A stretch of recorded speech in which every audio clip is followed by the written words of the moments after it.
Hey guys, Garrett McLaughlin here, and want to teach you two specific strategies to help increase running speed.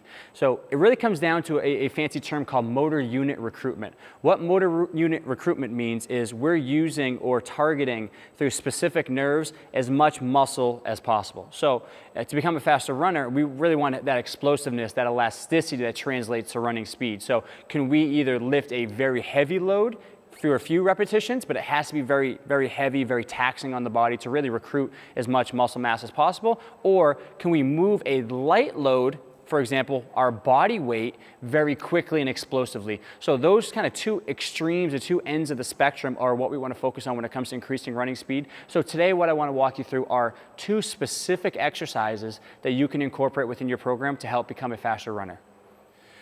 The first exercise and movement we have is what's called the trap bar deadlift. Again, when it comes to motor unit recruitment, the exercise itself, yes, it's important to target or to implement specific exercise that best carry over to running, but in the end, if we're lifting a very heavy load for low repetitions, that's the strategy we want to incorporate within our strength training.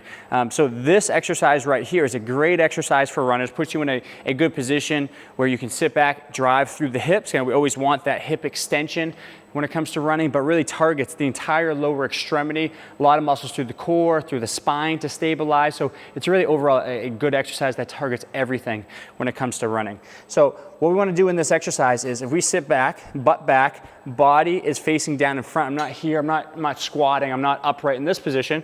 I'm more hinged through the hips. So my butt is back, my chest is facing down in front of me, my eyes are facing the same direction. What I'm going to do here is I'm going to drive up through the hips, hips forward, sit back in the hips, and then control back down. So obviously this here is not a super heavy weight for me. You need to find it, it's really relative, to be honest with you. What is challenging for you? There'll be some people that will have this entire bar filled up, have a lot of lifting experience, that feel comfortable lifting that heavy load.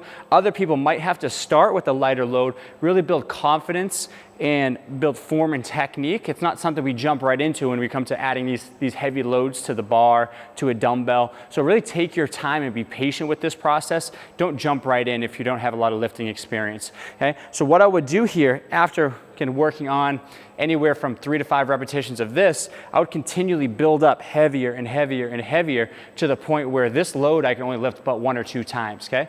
And then we get to the point where this load is so challenging that we only do the concentric action of it. So we're only starting from this bottom position, we're driving up through the hips, and then we're letting that bar drop back down. Again, that's how heavy the load should get at certain points, again, depending on when your goal race is, to actually build running speed. So this is looking at that one end of the spectrum where we have a heavy load for low repetitions. Trap bar deadlift is a great example of a lift you can use. Squats, Romanian deadlift, traditional deadlift, all those are very good examples or exercise that you can implement within this heavy loading strategy.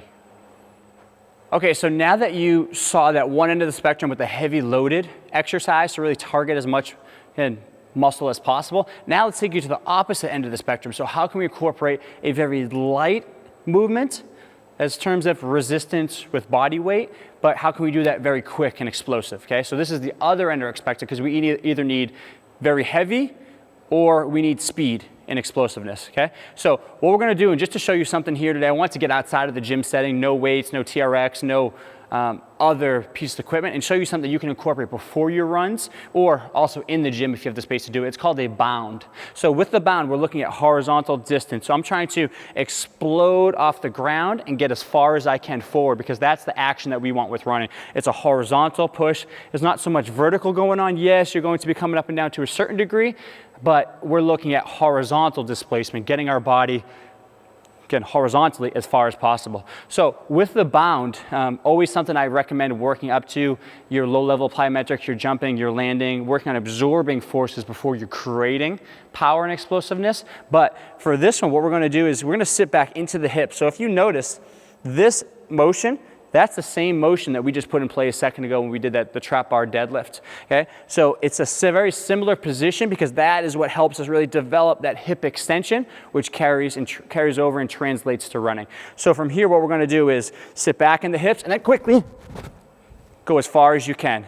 Okay, so obviously something that might be challenging for some of you, really not used to being explosive in that manner, that's something you build up to, okay? You do a couple of repetitions, easier jumps after a few months, could be anywhere from 3 to 6 months. You start to build up that intensity and really work on that quick. As soon as you lean forward and load the hips, you take off, because we want that quick transition from the loading to the explosiveness of the movement. So from here,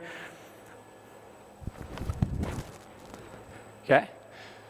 So that is the next movement. That is a body weight movement, but we're going as fast as possible, looking for power and acceleration. That is the bound. So there you have it. Those are 2 strategies to help you become a faster runner. Again, the exercise I showed today, those are examples of what you could use. There are so many different exercises and movements that you can implement in that, depending on what you have in terms of equipment, space. If you are even a member of the gym, you do stuff at home, or it's just part of your dynamic warm-up. There's so many different ways to target and help increase running speed. But what I highly recommend is thinking about opposite ends of the spectrum. A lot of people find themselves right in the safe middle ground. We really have to explore these faster, more explosive movements, and we also have to explore these heavier, low repetition movements. So that's the big take home for today. If you have any questions, feel free to reach out. I'd love to help look at your program and see how you can fine tune things. A lot of times it's just a couple small tweaks that we can do to your current program to help you really truly target the areas that help carry over to faster running speed.